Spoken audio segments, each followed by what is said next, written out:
Hi, I'm Tal, and we're going to take a look inside the Y Horror office and check out some of the posters on the wall. Follow me! Just over my right shoulder is an Italian one-sheet for Zombie 2, or as it was called in the United States, Zombie. It's pretty gross. You can see it's kind of beat up, but that's what you get out there in the wild. Over to my right here are two locandinas. The one on the left is for Near Dark, art by an Italian artist named Enzo Sciotti. If you like Italian 80s horror movie posters, that's pretty much your guy. To the right of that is a poster for a film called Dead and Buried. The art is by Campanile, who you may or may not be familiar with his art. At the beginning of Paramount movies, when the stars kind of come flying in and over, they form a halo around the mountain, he's the guy that painted the mountain. So it's pretty good to know. Above the zombie poster right here is a Spanish one-sheet for a movie called Cannibal Holocaust. The art is by a Spanish artist named Mac, who did thousands of movie poster and VHS designs.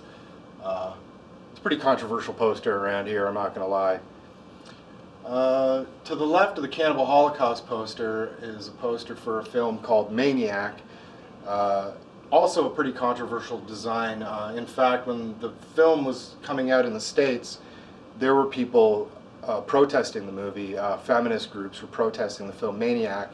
They had never seen a shred of the film, but just on the poster alone, which you can see is pretty graphic and gruesome, they decided to protest. Let's go over to the other side of the room. Right here we have a French poster for the film Zombie. As you can probably tell, I'm a huge fan of that movie.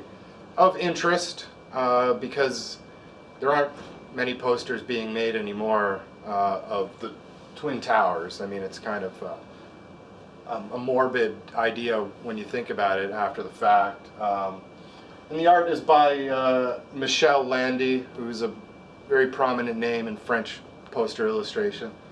It's just an amazing action shot of all kinds of stuff going on and scenes from the film and the big fat zombie rising up above the New York skyline. It's incredible. Also you can see it's pretty bashed in. That's pretty much how I decided which posters I would take from my personal collection and come down here and display. Because they already had pinholes in them and they're already pretty scuffed. Or scruffed. In any event, one of my favorite posters, one of my favorite images.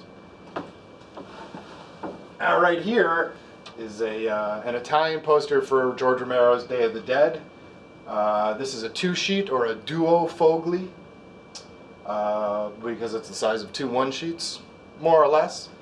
It measures 39 inches across by 55 inches tall versus 47 inches across and 63 inches tall for the French stuff. Of course, Italians made posters in all kinds of shapes and sizes. This is about in the middle of the sizes of posters they made. They made posters that were smaller and posters that are much, much bigger.